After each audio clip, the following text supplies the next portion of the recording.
Quelle crypto-monnaie acheter et en quelle proportion pour avoir la plus grande des rentabilités possibles? Faut-il avoir 100% de Bitcoin? Faut-il avoir 50% de Bitcoin, 50% d'Ethereum? Faut-il avoir le top 10 des crypto-monnaies avec la plus grande capitalisation ou toute autre méthode? Eh bien, j'ai analysé ceci sur plusieurs années, dans des marchés baissiers, dans des marchés stagnants, dans des marchés haussiers, et on va voir ensemble quelle est la meilleure proportion à avoir et dans quelle crypto-monnaie investir pour avoir un portefeuille ayant la plus grande rentabilité. Et ça va sûrement vous choquer, personnellement ça m'a un peu choqué de voir qu'au final, des choses extrêmement simples nous permettent de surperformer toute autre stratégie qui peuvent être compliquées. Donc je vais vous présenter ça dans un instant, mais avant ça, si vous souhaitez une formation offerte dans laquelle je vous explique mes meilleures stratégies d'investissement pour investir dans les crypto-monnaies, métaverses, NFT, eh bien j'ai une formation à vous offrir. Pour y accéder, c'est simple. Cliquez sur le bouton en haut à droite dès maintenant de cette vidéo ou cliquez sur le bouton qui se trouve, sur le lien qui se trouve sous cette vidéo. Inscrivez-vous et je vous enverrai tout ceci par email gratuitement. Donc ce qu'il faut comprendre déjà, c'est que je suis parti de 4 années. Une année qui chute, ici en 2018, une année qui monte, mais qui, vous voyez, il y a beaucoup de volatilité à l'intérieur, une année qui plus ou moins stagne, et une année qui explose aussi à la hausse. Comme ça, eh bien, en fonction des crypto-monnaies qu'on a choisies pour cette étude, et de la proportion choisie aussi pour cette étude, eh bien, on l'a mis sur le terrain. Cette étude est vraiment réaliste puisqu'elle prend plusieurs scénarios haussiers, baissiers, que dans un premier temps, nous allons commencer par l'année 2020-2021 et puis nous allons ensuite cumuler les années qui suivent. Donc nous allons commencer cette étude sur une année, puis après 2 ans, ces 2 années-là, puis ensuite 3 ans, ces 3 années-là, puis ensuite 4 ans, ces 4 années-là. Comme ça, eh bien, on sera très cohérent. Alors cette étude se base quand même sur de l'investissement long terme. C'est pas du tout des méthodes de trading révolutionnaires, non, c'est de l'investissement long terme sur 1 an, 2 ans, 3 ans ou 4 ans. Et c'est du buy and hold, c'est-à-dire que nous allons acheter ces crypto-monnaies et nous allons rien faire. C'est vraiment sur cette base que l'étude a été posée. Donc il n'y a aucun rééquilibrage, il n'y a aucune vente. En fait, il n'y a qu'un achat à un moment T, par exemple ici, et on regarde ce qui s'est passé 1 an après. Ensuite, un achat à un moment T, ici, et on regarde ce qui s'est passé 2 ans après. Un achat ici, on regarde ce qui s'est passé 3 ans après. Un achat ici, on regarde ce qui s'est passé 4 ans après. Donc commençons par la première année, celle que vous voyez ici, la plus récente, donc de novembre 2020 à novembre 2021, c'est-à-dire une étude sur 1 an. Et nous allons étudier 5 portefeuilles différents. Le portefeuille qui s'appelle Top 20. Au final, nous allons tout simplement diviser notre capital de 10 000 $ dans les 20 crypto-monnaies avec la plus grande capitalisation en novembre 2020. Donc on divise tout simplement nos 10 000 en 20, donc le top 20. Ensuite le top 10, donc on divise notre capital, en l'occurrence 10 000 $, en répartition identique dans les 10 crypto-monnaies ayant la plus grande capitalisation à ce moment-là, novembre 2020.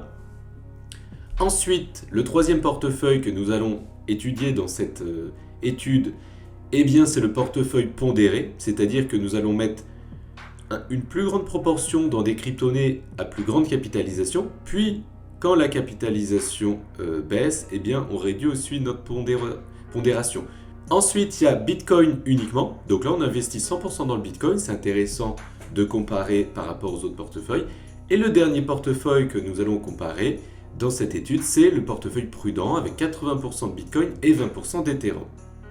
Donc, pour les 4 années d'études que nous allons faire ici, nous allons garder exactement ces mêmes portefeuilles.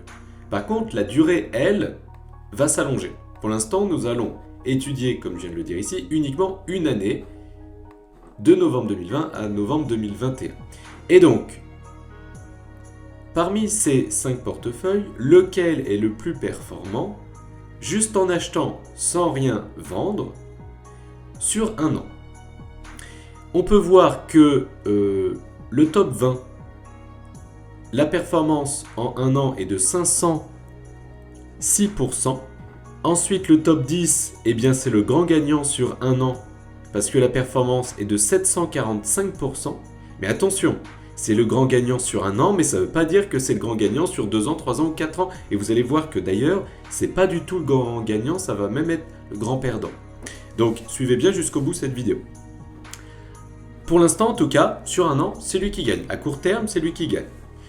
Portefeuille pondéré. Performance de 504%. Donc vous voyez que c'est pas le meilleur, c'est pas le plus nul. J'ai mis le meilleur en vert et je mets le plus nul en rouge à chaque fois.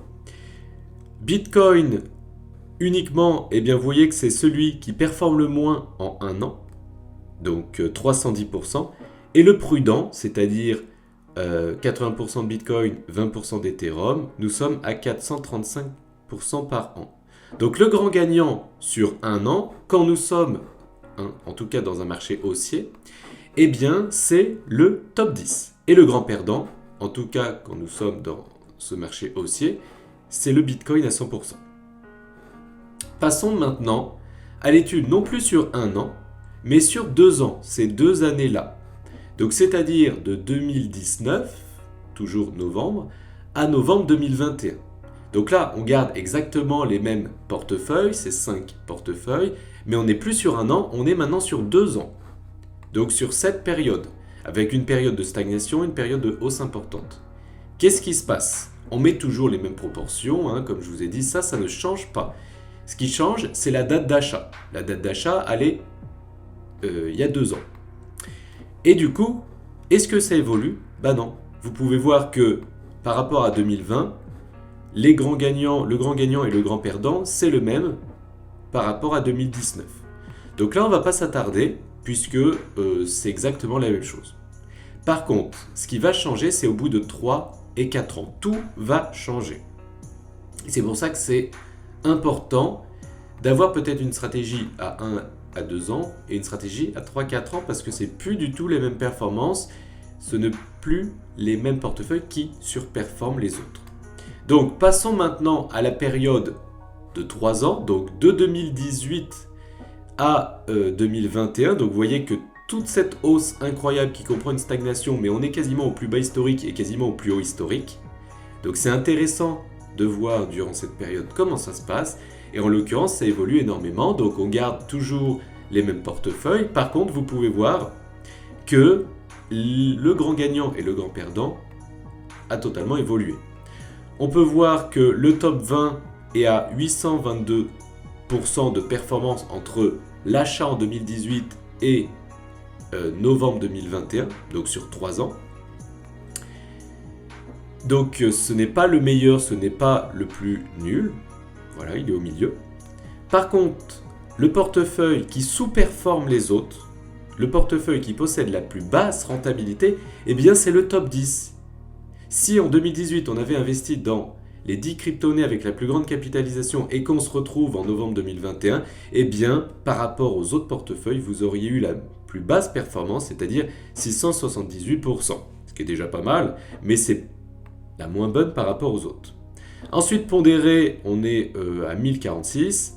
Bitcoin uniquement, on est à 921. Par contre, le prudent, c'est celui qui gagne sur 3 ans, sans rien vendre, juste en achetant en 2018. Eh bien, on est à 1155%. Donc, c'est lui le grand gagnant sur 3 ans. Et vous pouvez voir qu'on est quasiment du simple au double. Si vous aviez investi en 2018 dans le top 10, vous auriez 678%. Et le prudent, 1555, donc quasiment le double, simplement en investissant 80% dans le Bitcoin et 20% dans Ethereum. On surperforme un simple top 10. D'accord? Sur 3 ans. C'est pas pareil sur 1 an ou sur 2 ans. Et maintenant, voyons sur 4 ans. Donc, c'est-à-dire d'ici à ici. Donc, durant cette période, nous avons vécu un marché baissier. Et là, vous pouvez voir que nous avons exactement la même chose. Les grands gagnants sur 3 ans, comme sur 4 ans, sont identiques. En l'occurrence, c'est le prudent qui gagne, donc 80% de Bitcoin, 20% d'Ethereum. Et celui qui perd, c'est le top 10. Donc souvent, on vous donne des indices de top 10 crypto. Eh bien, vous voyez que sur le long terme, ce n'est pas forcément les meilleures choses.